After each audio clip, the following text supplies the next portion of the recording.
Hello all, this is Ishan Ayush and today we are going to discuss the second task of graduate rotational internship program for data science and business analytics.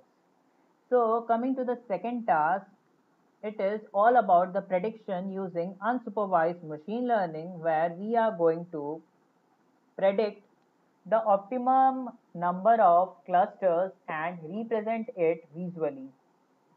We have Iris dataset for this purpose.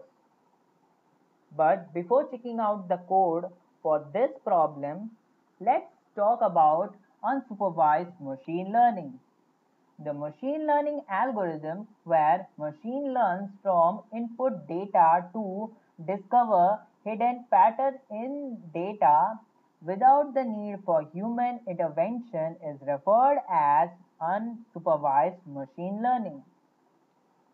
The recommendation system generally use this type of machine learning.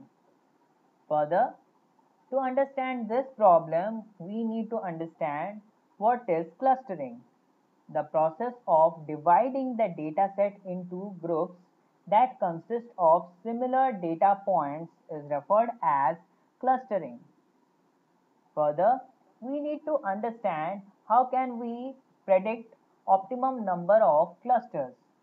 This can be done in two steps, that is, first finding out the optimum number of clusters by using elbow method, and then we need to perform the clustering by using k-means clustering.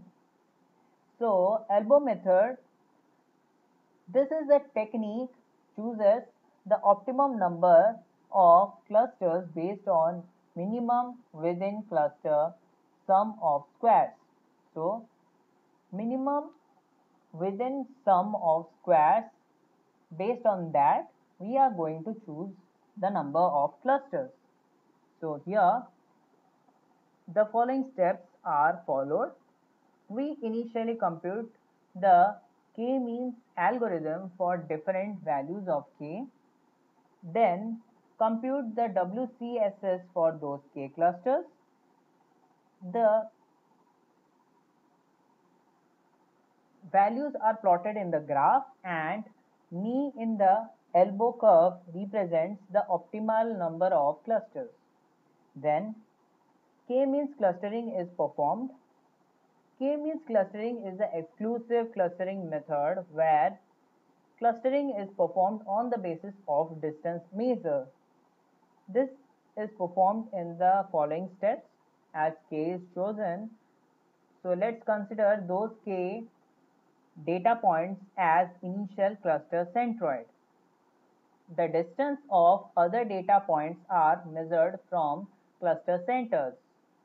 The different data points are grouped into different clusters based on distance measures, and these steps are repeated for all the data points. Further, let's check out the data set which we are going to use for the computation. So this is the data set, that is IRIS data set, and which has the following columns, that is ID, sepal length, sepal width, petal width and species. And here we can see that the sepal length, sepal width, petal width are numeric value, whereas the species is in the form of categorical values. So here, based on sepal length, sepal width, petal width, we will be forming clusters for the species. So this is the code on which I have worked. So initially some libraries are imported which are essential for the computation of this problem. So I have used pandas, numpy, matplotlib, k-means, access 3d like libraries for this purpose.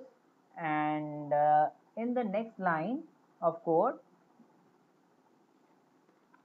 the data present in the Google Drive needs to be accessed. So for this purpose, in this line of code, the Google Drive is mounted and we can use the data present in Google Drive for our work. So this is the location where my data is present. Further, we need to load the data. So pandas is used for this purpose along with the read CSV function to load the data set. Then head function extracts the first 10 data points of the data set as we are using head 10. Further, we can visualize that ID is the redundant column as index also has the same value. So we need to remove it. So we are going to use drop function along with XS1 for column. Then when we represent using head 10, the 10 data points are represented without the ID column. Further, we will be exploring the data. So we are going to use shape in the next line of code, as the shape extracts the shape of the data set, that is the number of column and number of rows, that is 150 number of rows and 5 columns are present. Further, info function will be used to extract the essential informations like column, null count and data types. So the following columns are used in the data set, and no null value is present as the total number of rows are 150 and no null value is present in 150 columns of the different columns, that is sepal length, sepal width, petal length, petal width and species. And we can see that sepal length is of float type, sepal width is of float type, and petal length is of float type, and petal width is of float type. Further, we will be using describe function. Generally, describe function gives us a summary of the statistical analysis of the data, which includes count, mean, standard deviation, minimum, 25%, 50%, 75% and maximum. Further, we need to visualize the input data. So the input data, as I had discussed before, they are the sepal length, sepal width, petal length, petal width. So I have represented them in a 3D platform. So this is the output. Further, pair plot is used to understand the relationship between the columns. So these are the representation. Further, we will be finding out the outliers and we will be removing them. So this would be increasing the accuracy.